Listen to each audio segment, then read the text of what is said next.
असा पॉझिटिव्ह नेहमी असतो. हे बसा, हे थोडं पुढे घ्या किंवा हे थोडी पुढे घ्या. नाही बस.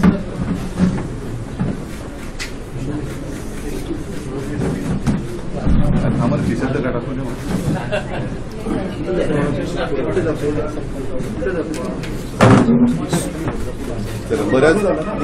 बऱ्याच दिवसानंतर तुमचं सर्वांचं मातोश्रीमध्ये स्वागत करत आहे.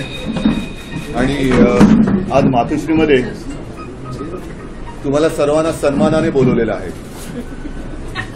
आणि मी बोलवल्यानंतर तुम्ही एका क्षणाचाही विलंब न करता नेहमीच आलेला आहात, आजही आलेला आहात. आणि मला विश्वास आहे की भविष्यात सुद्धा तुम्ही मातोश्रीने बोलवल्यानंतर प्रेमाने येत राहणार आहात. असो, मी मुद्दामून आज तुम्हाला एवढ्यासाठी बोलवलं की 2-3 मुद्दे आहेत. एक तर 1-2 दिवसावरती आषाढी एकादशी आलेली आहे. लाखो भाविक, लाखो वारकरी तल्लीन होऊन विठू माऊलीचा गजर करत करत करत पंढरीला पोचणार आहेत, पोचता आहेत. काही जण आषाढीच्या दिवशी आपल्या विठोबाचं दर्शन घेणार आहेत, माऊलीचं दर्शन घेणार आहेत. काही जण आज उद्यामध्येच माऊलीचं दर्शन घ्यायला जाणार आहेत. मी मात्र मला कारण वारकऱ्यांचे निरोप आले की साहेब आपणही या. म्हटलं माझ्या मनामध्ये, हृदयामध्ये विठू माऊली नेहमीच असते आहे. मी येणार नक्की, पण ते या सगळ्या गदारोळात येणार नाहीये. मी नंतर मात्र पंढरपूरला जाईन, विठू माऊलीचं दर्शन घेईन.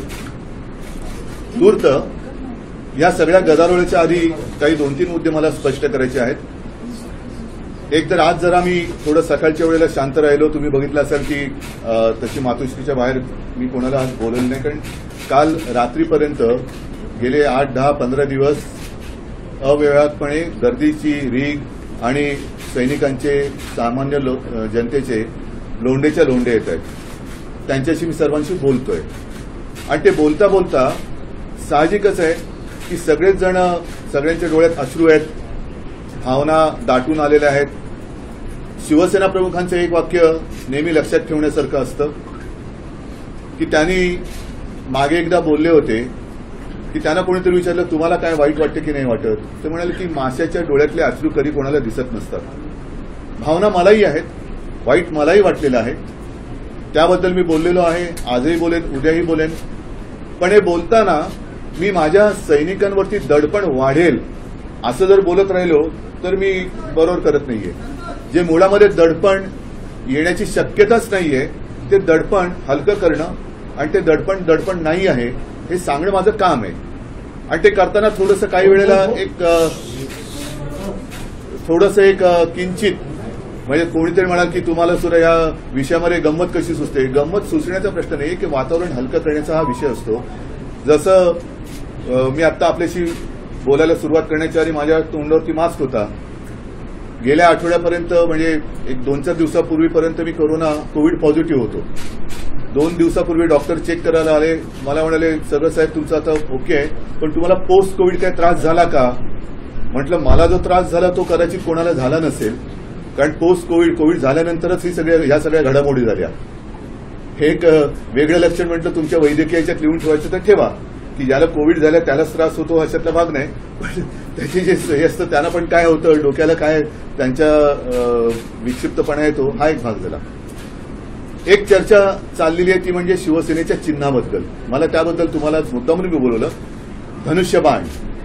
मी माझ्या सैनिकांना बोलताना हेच सांगितलं की कायद्याच्या दृष्टीने बघितलं आणि कायद्यामध्ये जे काही नमूद केलेलं आहे, घटनेमध्ये आहे, त्यानुसार धनुष्यबाण शिवसेनेपासून कोणी हिरावून घेऊ शकत नाही, अजिबात नाही. त्याच्यामुळे ती चिंता सोडा. पण चिन्ह म्हटल्यानंतर मी त्यांना हेच सांगितलं की मतदान पत्रिकेवरचं चिन्ह हे महत्वाचं असतं, जे आपलं धनुष्यबाण आहे, जे कोणी घेऊ शकत नाही. पण नुसतं धनुष्यबाणावरतीच लोक माणसाची सुद्धा चिन्ह बघतात की अरे याची चिन्ह काही बरोबर नाही येतं, याची लक्षणं काही बरोबर नाही येतं. आणि हा शिवसेनेचा उमेदवार आहे तरी सुद्धा लोक विचार करूनच आपलं मतदान करत असतात. तर ते मी त्यांना सांगितलं. त्याच्यानंतर एकूण मागच्या काळामध्ये काय काय झालं होतं हे त्यांना सांगितलं. याचा अर्थ असा नाही होत की नवीन चिन्हाचा विचार करा वगैरे, अजिबात नाही, कारण ते करण्याची गरजच नाहीये. हे मी मुद्दामून तुम्हाला सर्वांना एकत्र बोलून ठामपणे सांगतोय की शिवसेनेपासून धनुष्यबाण कोणीही वेगळा करू शकत नाही. हे घटनात्मक किंवा कायदेशीर जे अभ्यासक आहेत त्यांच्याशी बोलून मी आपल्याला सांगतोय. उगाचच माझ्या मनातलं बरं वाटावं म्हणून बोलत नाहीये. दुसरं जे काय फोटो सगळे येत आहेत की एवढे नगरसेवक गेले तेवढे नगरसेवक गेले, मुळामध्ये आता सगळ्या महापालिका पालिका ह्या आता अस्तित्वात नाहीयेत. त्याच्यामुळे हे म्हटलं तर त्यांचे व्यक्तिगत कार्यकर्ते असू शकतात की त्यांच्याच आग्रहामुळे मी माझ्या निष्ठावान सैनिकांना बाजूला ठेवून यांच्या शिफारशीमुळे त्यांना उमेदवारी दिली होती, अशी जी काही त्यांची लोक असतील ती गेली असतील. मला आज देखील एका गोष्टीचा अभिमान आहे की साधी साधी लोक येत आहेत.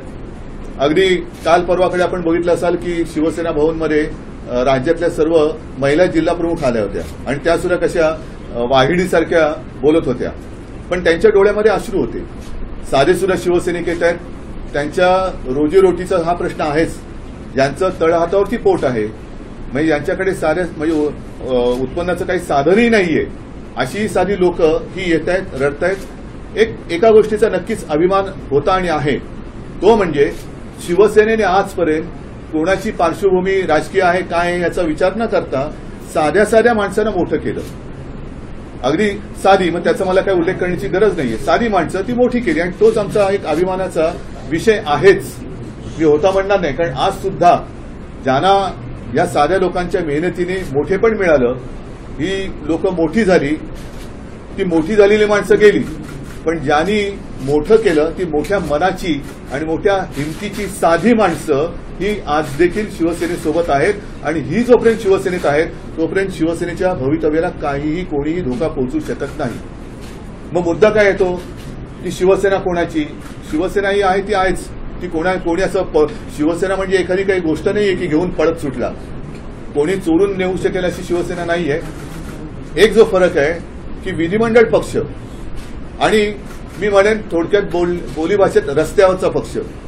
शेवटी रस्त्यावरचा पक्ष हा जनतेच्या न्याय हक्कासाठी रस्त्यावरती उतरत असतो, जनता त्याला आशीर्वाद देत असते आणि मग त्या पक्षाच्या माध्यमातून हे लोकप्रतिनिधी महापालिका पालिका ग्रामपंचायत जिल्हा परिषद विधिमंडळ म्हणजे विधानसभा किंवा लोकसभेत जात असतात. धरून चला की कधी काळी आमचा देखील एकच आमदार होता, अगदी वामनराव होते, छगनराव होते, असे एक होते. तेच जर का गेले असते पक्ष सोडून, ते नंतर गेले भाग वेगळा, पण एक कोणाचा आमदार आहे तो पक्ष सोडून गेला म्हणजे पक्ष संपला का? नाही संपू शकत. कारण एक आमदार असो, 50 असो, 100 असो, हे सगळेच्या सगळे जरी गेले तरी पक्ष हा अस्तित्वात असतो. आमदार जाऊ शकतात, पक्ष जाऊ शकत नाही. हा एक लोकांच्या मनामध्ये संभ्रम निर्माण करण्याचा प्रयत्न केला जातोय. त्या संभ्रमातून तमाम नागरिकांना, जनतेला आणि शिवसैनिकांना हेच सांगतोय की तुम्ही अजिबात त्यांच्या भ्रमाच्या भोपळ्यात अडकू नका. विधिमंडळ पक्ष हा वेगळा असतो आणि रजिस्टर्ड पार्टी ही वेगळी असते. त्याच्यामध्ये असंख्य मतदार आले, नागरिक आले, सदस्य आले, खूप सगळ्या काही काही गोष्टी आले, पदाधिकारी आले आणि त्या पदाधिकाऱ्यांना हे असेच उचलून कोणी घेऊन जाऊ शकत नाही. सगळ्यांनाच काही पैशाची आमिष किंवा दमदाट्या करून तुम्ही नेऊ शकत नाहीयेत. आणि म्हणून मी पुन्हा एकदा सांगतो की धनुष्यबाण याच्याबद्दल कोणताही संभ्रम कोणीही मनात ठेवू नका. धनुष्यबाण हा शिवसेनेचा आहे आणि शिवसेनेकडेच राहील. हे काही घटना तज्ज्ञांशी बोलूनच मी आपल्याशी बोलतो आहे. शिवसेना हा पक्ष विधिमंडळात आज सुद्धा मला त्यांचं कौतुक करायचं, जे 15-16 आमदार जे माझ्यासोबत राहिले त्यांचं मला कौतुक करायचं, जाहीर कौतुक करायचंय. त्याच्यामध्ये कैलास पाटील, नितीन आहेत, बाकीचे तर आहेतच, की त्यांना सुद्धा दडपणं, आमिष ही दाखवण्यात आली, धमक्या पण देण्यात आल्या. हे सगळं टीव्हीवरती आलेलं आहे. तरी देखील काय वाटेल ते हो, आम्ही नाही हटणार. आणि काय वाटेल ते हो याचाच अर्थ अशा जिगरीची माणसे जिथे असतात तिकडे विजय हा नक्की असतो. याचं कारण अजूनही आपल्या देशामध्ये असत्यमेव जयते हे वाक्य नाहीये, सत्यमेव जयते हेच वाक्य आहे. सत्यमेव जयते. आणि माझा न्यायदेवतेवरती विश्वास आहे, न्याय मंदिरावरती विश्वास आहे. येत्या 12 तारखेला जो काही निकाल लागेल किंवा जी काही सुनावणी सुरू होईल, ही सुनावणी, हा निकाल केवळ शिवसेनेच्या भवितव्याचा नसणार आहे. शिवसेनेचं काय होईल ते शिवसैनिक मजबूत आहेत, शिवसेना मनगटामध्ये आहे. मात्र उद्याची जी काही केस आहे ती देशामध्ये लोकशाहीचं अस्तित्व, लोकशाहीचं भविष्य किती काळ टिकणार आहे, आपली लोकशाही किती मजबूत राहणार आहे. डॉक्टर बाबासाहेब आंबेडकरांनी तयार केलेली आपली राज्यघटना जी आहे त्या घटनेनुसार या देशातला कारभार यापुढे होणार आहे की नाही हे ठरवणारा आणि देशाच्याच एकूण पुढच्या वाटचालीला दिशा दाखवणारा असा हा निकाल असणार आहे. माझा तर न्यायदेवतेवरती विश्वास आहेच. जे काही घटनेप्रमाणे असेल, जे काही न्याय असेल ते तिकडे त्याचा तो निकाल लागेल. पण परत एकदा सांगतो की हा जो काही निकाल किंवा ही जी काही केस आहे हे संपूर्ण देशाचं लक्ष आहे आणि जगाचं लक्ष कदाचित त्याच्यासाठी असेल की आपला देश हा मला वाटतं पहिल्या 2-3 नंबरचा देश आहे ज्याच्यामध्ये सगळ्यात मोठा देश आहे ज्याच्यामध्ये लोकशाही आहे. तर या देशात लोकशाहीचं भविष्य किती राहिलेलं आहे शिल्लक, लोकशाहीची ताकद किती शिल्लक राहिलेली आहे आणि लोकशाहीचे 4 स्तंभ आपापली जी काही कर्तव्य आहेत ती व्यवस्थित कोणत्याही दडपणाला बळी न पडता पार पाडतायत की नाही हे संपूर्ण जग बघतंय. म्हणून मला त्या निकालाची काही चिंता नाहीये. घटनेनुसार जे काय व्हायचं असेल, कायद्यानुसार जे काय व्हायचं असेल ते होणार आहे. आता राहता राहिला मुद्दा हाच आहे की आज सुद्धा अनेक जण म्हणजे इतके दिवस जे गप्प होते ते तिकडे जाऊन बोलायला लागलेले आहेत आणि मातोश्रीने जर का आम्हाला सन्मानाने बोलवलं आणि जर का भाजपशी बोलणी केली तर आम्ही यायला तयार आहोत. मी याही पूर्वी आपल्याच माध्यमातून त्यांना आवाहन केलं होतं की तुम्ही सुरतेला जाऊन बोलण्यापेक्षा मला सुरत दाखवून इकडेच बोलला असतात फेस टू फेस तर अधिक बरं झालं असतं. मग ते पर्यटन करण्याची काही गरज नव्हती. विशेष म्हणजे या लोकांना आज देखील मातोश्रीबद्दल प्रेम आहे, उद्धव ठाकरेंबद्दल प्रेम आहे, आदित्यबद्दल प्रेम आहे. त्याच्याबद्दल मी त्यांचे जाहीर आभार मानतो आहे, धन्यवाद देतो आहे की आज देखील तिकडे गेल्यानंतरही तुम्हाला आमच्याबद्दल प्रेम वाटतंय. खरंच धन्य झालो.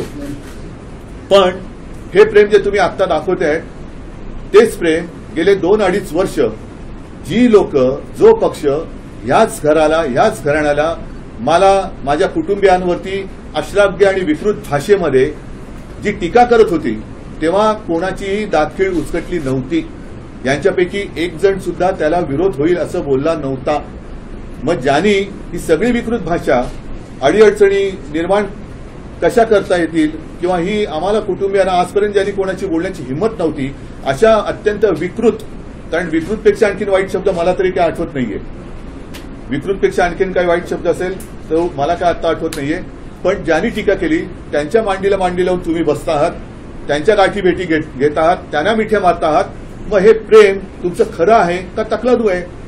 कारण ज्यांनी ठाकरे कुटुंबियांचा अपमान केला, ठाकरे कुटुंबियांना अत्यंत हिडकस भाषेमध्ये म्हणजे माझ्या मुलांना तर आयुष्यातून उठवण्यापर्यंत यांचे प्रयत्न चालले होते. अशा लोकांच्या सोबत तुम्ही मांडीला मांडी लावून बसता आहात. ज्यांनी टीका केली त्यांच्याकडनं स्वागत स्वीकारता आहात. तर हे प्रेम खरं का खोटं हे सुद्धा जनतेला आता कळू द्या, हे सुद्धा कळू द्या. बाकी अनेक प्रश्न आहेत, त्या प्रश्नाची आता मी काही उत्तरं तूर्त देणार नाहीये कारण ती उत्तरं जनतेच्या मनामध्ये आहेत. जनता, मी मागे सुद्धा म्हटलं होतं की हा शिवरायाचा महाराष्ट्र आहे, हा डोळे नसलेला दृष्टीहीन धृतराष्ट्र नाही. त्याच्यामुळे पुढे काय होणार अनेक प्रश्न आहेत, पण एकाच प्रश्नाचं उत्तर हे जनता अपेक्षा त्यांच्याकडनं करते ते त्यांनी खरं द्यावं की एवढंच माणसांनी, शिवसेनेनी एवढं मोठे पद दिल्यानंतर सुद्धा असे का वागलात याचं उत्तर आज तरी मला न वाटत ना जनतेकडे ना त्यांच्याकडे. ठीक आहे. हे सगळे मुद्दे आहेत, त्याच्याबद्दल येत्या काही दिवसामध्ये मी माझ्या नेत्यांशी आणि माझ्या खासदारांशी चर्चा करून जो काही निर्णय घ्यायचा तो घेईन. पण परत एकदा मला आपल्या माध्यमातून सर्वसामान्य जनतेला मनापासून धन्यवाद द्यायचे आहेत. कारण अनेकांची ज्यांची ओळख पाडत नाही अशी लोक फोन करतायत, मेसेज पाठवतायत, मेसेज माझ्यापर्यंत पोहोचावेत असे त्यांच्या ओळखीच्या लोकांशी बोलतायत आणि ही सगळी लोक हळहळत आहेत.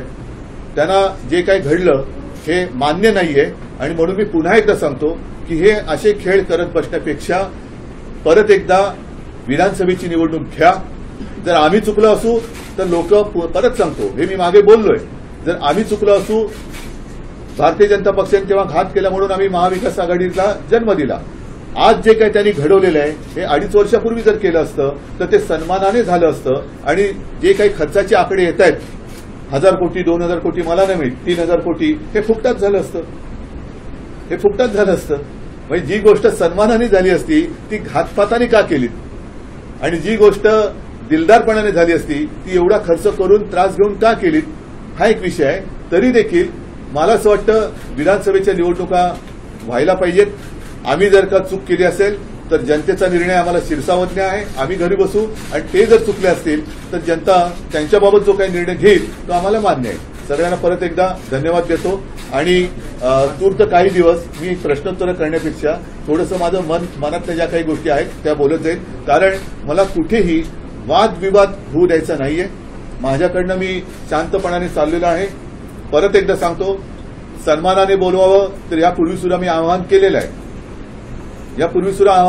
आहे. आणि आमच्याबद्दलचं प्रेम हे 2.5 वर्ष कुठे गेलं होतं. ज्यांनी आमचे अपमान केले, अत्यंत वाईट पद्धतीने आमच्याशी वागले, त्यांच्याबरोबर त्यांना मिठ्या मारताना जर का तुम्हाला आनंद मिळत असेल तर तुमचा आनंद तुम्हाला लग लाभो. मला माझ्या साध्या शिवसैनिकाचा जो एक विश्वास आहे आणि त्यांच्या डोळ्यातले जे अश्रू आहेत त्या अश्रूचे मोल हे मला जास्त आहेत. परत एकदा नम्रपणाने सगळ्यांना धन्यवाद देतो. जय हिंद, जय महाराष्ट्र. नहीं, आप कृपा करके हिंदी में कर दो ना, क्योंकि ये सारी बातें मैं हिंदी में ठीक तरह से शायद रख नहीं सकूंगा. प्लीज इतनी मेरी सहायता करो.